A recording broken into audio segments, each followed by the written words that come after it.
Il faut les recadrer. Tu penses que na bango na noté, tu banina ko recadrer bango. Yango na terme ya ko recadrer bata FCC ezali ko yebisa bango ke boyeba ko nager. Parce que côté Kabila zeza côté Kingakati. Ozomona yango biso peut comprendre que Kingakati ezala côté à fleuve. Et à lire tozo à lire ya Moïse la Bible na Pharaon. Neto yebisi bango que la lutte de l'IDPS est sainte comparable aux sorties des enfants d'Israël. Boyeba ko nager pour Kingakati déjà pemé na fleuve. Ce qui est biso to banda goya si avant to koma wana bosala nyonso déjà bon nager pour bokende Congo Brazzaville. Matono mingi mona mboka tozo poussa na muke.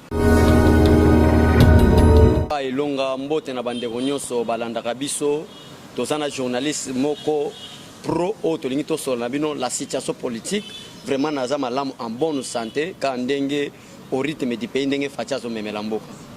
Lelo oyo actualité politique eza ko obligé biso to meka ko beta nanu masolo concernant dur, il y a mon amboka Jean-Marc Kabundo, le président AI de l'UDPS, et puis le premier vice-président de l'Assemblée nationale, Namakambo Oyalobaki, un certain le 12, où la journée à base, que Kalamingité, sa fleuve, na ndenge ya nange. Et Malobawana, et puis si Tungulu Tungulu, partenaire Nabino FCC, réaction wana Oyo FCC abimisi par rapport à mon amboka Jean-Marc Kabundo, au juge en Papa, et le peuple congolais comprendre que nous, président de la République Félix Tshisekedi azalaka izobate ya komema biso na coalition parce que biso na kati ya IDPS tozana expérience politique les années 60-65 ozomona conflit moko esalema les années 61 63 64 entre Papa Kasavubu na son premier ministre et Patrice Emery Lumumba parce que ezalaki ka même situation olie bakende na coalition bakende na cohabitation dès que bokende na cohabitation na constitution ata wana président de la République a la même mise dans le gouvernement.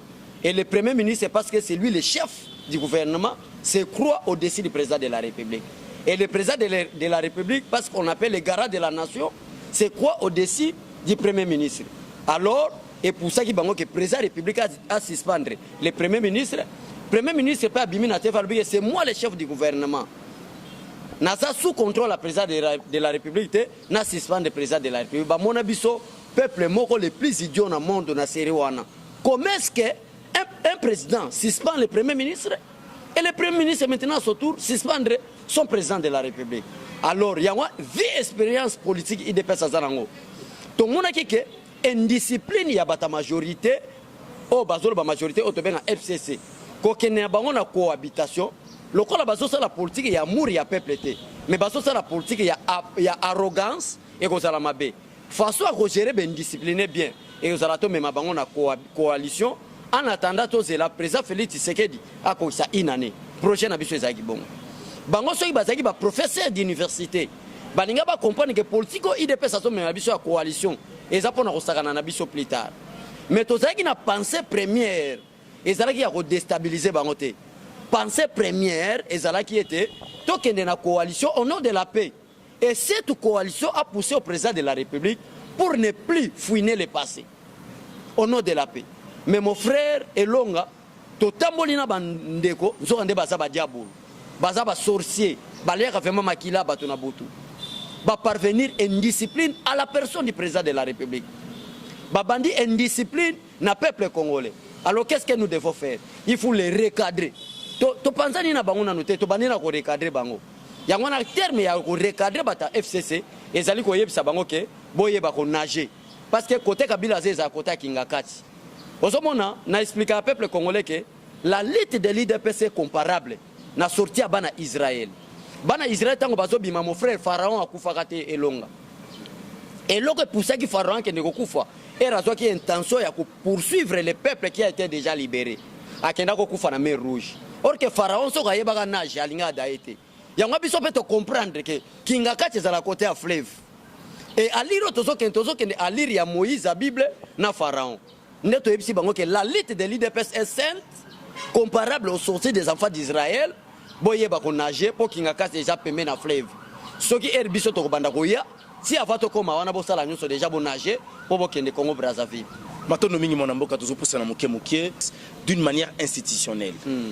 Pour nayo terme wana toi te maloba wana ngelo bani te bayebi d'une manière institutionnelle te ba répondra jamais mutu d'une manière institutionnelle répondre d'une manière principe constitutionnel. Parce que ce qui décide de tout le monde, ce n'est pas les institutions, mais c'est la constitution. Pour moi, c'est un problème dans le cerveau. On ne répond jamais une personne d'une manière institutionnelle. Non, ce qui est destitué, c'est par rapport au principe. Que dit le principe constitutionnel pour déstabiliser ou destituer un premier vice-président de l'Assemblée nationale? C'est d'une manière constitutionnelle et non d'une manière institutionnelle. Comment est-ce qu'une institution peut destituer quelqu'un s'il n'y a pas de principe établi par les législateurs? Donc, il y a fausse information pour nous dire que nous sommes les maîtres des principes. Jean-Marc Abound a été élu à la majorité des députés nationaux. Maintenant, pour les destituer, et c'est qu'il y ait une infraction réellement établie. Tant qu'il n'y a pas d'infraction, moi, je vais déstabiliser les athées. On appelle Jean-Marc à répondre. Pour nous préparer qui m'a cambo. Alobiba mataba kita. Na kotiko senga pardon te. Non mais on va insister senga pardon pour bomela emoto quand même. Et surtout que bino kuna na cash na niveau Assemblée nationale boza ceux qui bosaient beleza 56 députés. Mon frère Raseki na yo ke la kabila mawa. Na zo bisoyo. Tala mon frère so yebi kabila te kabila tika suki belena mande achango tentir. Spirituellement parlant liko lobake azala ki prendre au céder pouvoir te. Mais jour toké a passation pacifique du pouvoir Félix a gagné là. Alors mon frère il y a passation pacifique na fuki belete mando fe tentir kwa Koffi Olomide. Il faut kata yango. Ozolanda. Kabila kata razo maneta mwinda chanelongi. Donc azane lo côté na comprendre pourquoi bobenga china ram. Azé lo côté kanambe. A rien. Yango soma du fait que tu prépares qui tu comprendre déjà que tu bani au commandant une année au président de la République il faut dissoudre. C'est conformément aux dispositions constitutionnelles. L'article 148. Ozolanda. Ndeto moni ke bani angwe bandi ko pusana. Allez, to banda ko répondre ba ennemi à peuple. To bandi ko répondre bango po à bientôt au revoir Janine Mabundu. À bientôt au revoir Alexis Tambwe Mwamba. Est-ce que yebi ke pona koluka ko dissoudre parlement ils sont rappelé par principe constitutionnel par rapport à Nini Borokende ko dissoudre parlement. Écoutez l'article 148. Au cas où il y aura une crise persistante entre le gouvernement et l'Assemblée nationale, ça c'est l'article 148, le président de la République dissout l'Assemblée nationale sur consultation des présidents des deux chambres et du Premier ministre. Si quoi confusion il y a une consultation na peuple congolais. Une consultation n'est pas une demande ou une faveur, c'est une information. Je vous informe, je t'informe. Toi le président de la présidente de l'Assemblée nationale, toi le président du Sénat, toi le chef du gouvernement, que demain matin, il y aura une ordonnance signée par moi-même où je vais dissoudre l'Assemblée nationale. C'est tout simplement une information. Alors, crise en déjà en bandit. Dès que FCC cache tolonga na ba ministre na biso pour mato kita. Jour bato meka osakana jamar. Ba ministre na biso ba longwe je ko landa déjà mon ordre toyé. Ba ministre IDPS pour INC ba olongwa te. Bon INC biso toyé ba vient mais ce n'est pas le moment de l'attaquer, c'est la 2023. To banga na biso te donc toyé billet depuis 40 toyé billet caméra ninga zalaka et lo que souvent les lo pour appeler moi faveur et ça pour ça la repentance sincère. Oui que vient na biso caméra tambola na boulevard. Abi Félix allié 3 millions animé machine à voter. Quand même caméra retirée signature bi na soutenir Félix mais asa vient na biso ça les passer bon mon polémique te et ça pour na web ça va trouver caméra tiko possibilité 2023 soutenir Fati. Bino ndebo ni bo me ba polémique wana. Ve caméra nena ebeli. Asa eloko wana te. Mwana mboka tozo pusana mukie to monaki misa et salemaki wa pai penza le cardinal Ambongo pe ayaki mais likamba ko kama to monita te ko le Congo Félix Antoine Tshisekedi Tshilombo na mwana mboka Vital Kamerhe bakendaki ko cha emo maboko APCP mo motuka. Boyo kanezongi ya bino na Mbongo to pe likambo za bon. Loba que papa Mbongo azaki na problème na Félix, Félix asira za problème na été. Papa Mbongo, ça c'est la vérité, peuple congolais linga ba le belle vérité te. Papa Mbongo a tel mais bouton moi la vérité désir. Pourquoi Jean-Pierre Bemba zonga na pouvoir. Vérité désir ne zalaki te likamusus. Jean-Pierre Bemba zonga na pouvoir za poste. Mais au nom de l'amour, à Boyi, même le président envoyait même une invitation mon frère que papa Mbongo aya. Parce que présence à papa Mbongo linga ça la fatigue rien. Mais au nom de la coalition nationale, Yaka, Papa Mbongo Boyanaï. Mais dans la Sikoyo, Mouto Sosobenga, le vrai cardinal, Félix Tshisekedi, le cardinal des cardinals. À qui na Italie, à qui ko bima, pour soutenir Ndekonaï, au bakre cardinal Fridolin Mbongo. Aza en pleine mission, alors qu'il y a 4 missions, na kendena na rejoindre la cardinal.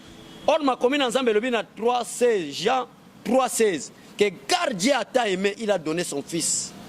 Et Félix Tshisekedi aussi a donné une meilleure Jeep na papa Fridolin Mbongo.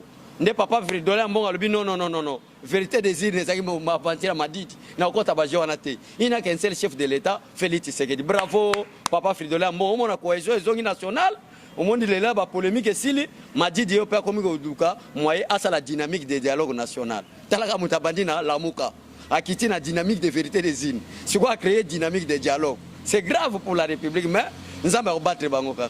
Matono mingi mona mboka Jean-Marc Kabundu ba mboka non so baza ko komitungisa malibanda ya mboka ete akufi bato bako ya tuna bako benga metate longa likamunye kolika na mboka toyeki ete mona mboka ko mona te ba ibi ba bomi ba bombi mekano ko pese classement na ba mboka bako la bana mboka Jean-Marc Abela raté akufa raté papa nazolo bela mais quelqu'un qui a reçu une mission divine akufa te akufa ndeni Jean-Marc nazo ebisa yo peuple congolais boye baraté baza deux personnes na Congo Fati Tshisekedi wa Mulumbatika. Félix, il ne faut pas trahir Jean-Marc. Jean-Marc, il ne faut pas trahir Félix Tshisekedi. Talaka bagero to zagi na ona Jean-Marc, Kabila président de la République. Ayibi déjà Tibala, Tibala premier ministre. Mbongo komi otambola, tina ba président parlement debo. Bo finga Jean-Marc. Mais ti to conserver to chasser Kabila. Donc on a le babo c'est trahir te. Et ça problème que Batbalinga ba créer ba base na ba réseaux sociaux, Jean-Marc boy. Chers frères et sœurs congolais, Jean-Marc akenda ki Rwanda. Après qu'on passe un mot d'ordre, à Kendagi na Rwanda na session parlementaire africain, oh basangana chaque an, tour ekoya ki na Rwanda Kendagi na Rwanda silisi, ndenge toza boy après émission na papier longa, nazo kita lelo na tiangu na deux parlements, parlement ya quartier 1, na parlement debout ya Pascal, ba beng Singapour na mobilisation forte, pour to lingito ya Jean-Marc Kabundu na 21 millions de personnes à l'aéroport en Chine, les 21 vendredi. 21 millions ba uta. Na Kinshasa ba toza 12 millions. Et bon bandondo pembe na ba Congo. Na bande on a biso Équateur pe ba oya. Parce que ba dozo uta pena ba province ba zo ya Kinshasa apona oyambara Jean-Marc Kabundu ba kotike wapi. Juro Jean. Tato ketike na parlement. Inde makolotina na Assemblée nationale. Kiti na yo yango fanda. Total bato ba sa déclaration ba loba te go bandaka kuna. Parce que ce qui fait la force du président de la République, ce n'est pas la majorité parlementaire, mais c'est la majorité populaire. Si on a na yo kamawa, pour peuple nous ba komi websanga fiole. Banda osala émission facha sala 30 si kuna ka souci ouais donc to yambaye nyonso ko sila na parlement pona ko yebisa peuple congolais vraiment que non bozala na bino calme Jean-Marc Azama lamu azoya vendredi bande ko nyonso ba soutenir biso déjà opération to lancer déjà accueillir Jean-Marc Kabund nde papa to sala mobilisation mo to yamba Vital Kamerhe na président Félix retour na bango à Genève Vital Kamerhe tellement vraiment bina abiba plan boy na mona ngote ka IDPS sala. Donc, je vais vous dire que Mboule Beta banda 0h, si 14h. Tu commis à l'aéroport 15h, tu commis à Félix Tshisekedi, na 2h. Et ça m'a gagné Congo. Mon amboka chole, kota la papa na maman, au bassin na kati libala, ceux qui ont mis kotumba na ba photo, et lingi koloba ke libala les ali sous-souté. Dikamba ko kamwa, to mona ki bande ko ndenge batumba ki ba effigie à Joseph Kabila Kabange. Bande copé à PPRD bakenda ki pe kotumba ya président de la République Félix Antoine Tshisekedi Tshilombo. Bino bat bozana pouvoir na bango bozo yela nini. Te biso to tika la kotumba be fichier Kabila te. Même depuis to en opposition to tumba rango te.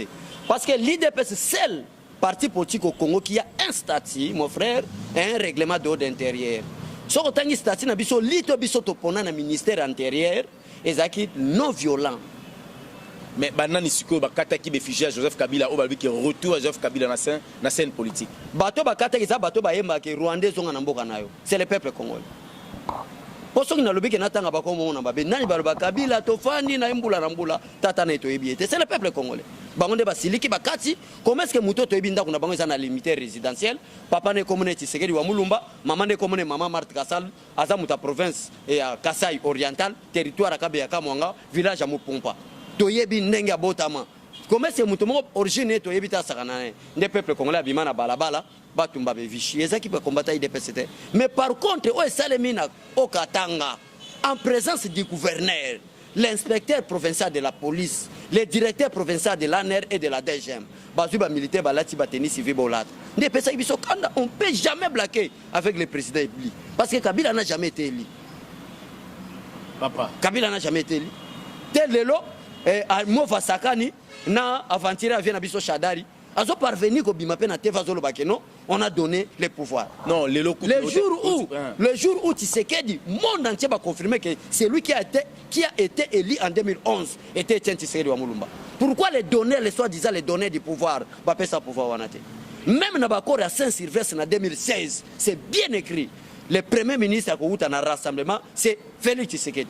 Kabila n'a même pas pu nommer Félix Tshisekedi en qualité de Premier ministre. Ndako a nommé comme président de la République. Or, le mandat du président de la République, selon la constitution congolaise, n'est pas un mandat de nomination, mais c'est un mandat électif. Comment est-ce qu'un mandat électif, c'est un mandat de nomination? C'est grave, parce qu'il y a un problème à malaria. Mais, président de la République Félix Antoine Tshisekedi Tshilombo azali sujet à résultat élection té aza sujet à sénité azali choix ya Joseph Kabila Kabange donc comme Isaïe Mokonzi Mboka ezali solo ya Kingakati ya Kabila na président de la République tant bango balobaka bongo ba balobaka to ezaka une façon ya ko ignorer bino té bazana problème o une discipline politique hein? Ça c'est manque de respect. Ozomona FCC ça ensemble ya batumo ba mususu ba parents bazalate ba mususu ba ya ba lokota bango n'ont pas reçu une éducation de base et que pousser bango koloba n'importe quoi. Pas mandat, ezali fruit à sénité. Ça veut dire quoi? Mais ça pour fruit à sénité. Pourquoi vous avez imposé Chadari comme votre candidat? C'est pour aller où? Na fruit à l'élection ou pas pour l'élection? Parce que si vous connaissez bien que Félix Tshisekedi est le dauphin de Joseph Kabila, mais pour nani ko tiambon on a Chadari à la candidat na bino. C'est ça avec la comédie Macédonia. Soit la même langage à Nodonia. On a qu'il y a maloba moko fragilité. Donc mon rosa kilo français au quoi bien. Ce sont des idiots utilisés. Imaginez-vous on a quatre FCC mon frère, on les appelle des professeurs d'université. Mais Kabila qui n'a même pas passé l'école primaire, a tigala reçoit sanction il y a Union européenne. Bateau bazo ba sanction Union européenne na ba américain et ça soit disant ba professeur wana à cause de leur idiotie. C'est ça l'idiotie qu'on appelle. Tokomo chité muke mon amboka nanza na posa tozamo éclaircissement pour na bimboka ba kolanda yo makambo oyo etali bolingo to pelo boyokani na bino ya FCC cash sika awa bokomi na niveau ceux qui bazu éducation malamu ndenge to lancer opération pour so kolani maloba Jean-Marc alobi ke no na lancer opération tozo c'est la bateau ba ko attaquer ceux qui bo attaquer Antoine Andimite ke bata FCC ba koko ba fêter na biso mais ceux qui bazu discipline to fêter ensemble. Discipline, tu refais ensemble. Mais si tu comprends que indiscipline, ils ont continué, mon frère Ndimelanga, ils ont passé pour moi le 31 décembre. Parce que tu as blindé, tu as machine politique. Bango bazolo baké cette fois-ci, ceux qui binobo osé, baroyamba la mon nzoto. Binobo zolo baké ceux qui bango ba osé. Mais bango déjà ba osé à kolobaké Jean-Marc Kabound, étant que le président a UDPS a retiré malobana et puis donc a pardon. Yango zomo na jamais appelé que na kotiko retiré. Retirer Malobana Bavantiri. Kabila Bomi Bisso le 26 novembre 2011 pour aller accueillir Etienne Tshisekedi wa Mulumba. Plus de 100 morts. Il n'a jamais demandé pardon. État de droit côté et Koufana. Et date de droit Koufate. Kabila ceux qui va Rwanda infiltré qui a bino ba journaliste aux ana posa toloba. Infiltré ba Rwanda. So qui na brutalité to luka guerre civile salima. To luka to gérer bango malam. Après Bolobi que to fouiner dans le passé et malgré Nyos wana président de la République Abi, je peux jamais fouiner dans le passé. Quelle était la politique? Donc Lobake, ma beno so Kabila sala na bosani. Non, Elingo Lobabongote. Makambo Félix Tshisekedi a sali envers Kabila pour notre pouvoir. Il faut que la moto les gars école primaire. Récitation les corbeaux et les renards. Maître Corbeau sur renard be prêcher tenait en son bec un fromage. Ce qu'on y a bien récitation on comprend que moto a un fromage c'est Joseph Kabila. Et Seigneur Félix Tshisekedi a bonjour monsieur Kabila. Je ne peux pas fouiner le passé. Je vais bien te protéger. Je vais te faire toi ceci. Et Kabila era fond le monogalobe a cédé pouvoir. Et tout le monde que Félix Tshisekedi a sali diplomatie moko agissante. Lelo barge. Maswa ba Belge ezana ba Congo, ambassadeur na banga wuti ko kende ko yamba. Peloton il y a des officiers généraux à Belge pour former les militaires congolais. Il y a des Français et des Allemands déjà dans le Congo maintenant a contrôlé na SAP les Américains. Né yango zo mona Jean-Marc Avimbe alobi que soy bozé toza machine politique to konya tabino. Mais là yebisa yo, zo mona koloba na yo zo calculer te. Bazana kacha kolela, bazana kolukanzela ko kima. Naso ebiso makamba solo donc peuple congolais bozala ka meto kangi Kabila ay lokote. Preuve la puita la ba militaire au mamo liva kena ba ona Bukavu. Au moins mutalati maneti libumu gaya donc on forme militaire exacte donc bosa na bino calme biso to bangate to machine politique to zui Kabila na maboko to kangi kala tete au bouté dehors loba qui azongi la discipline.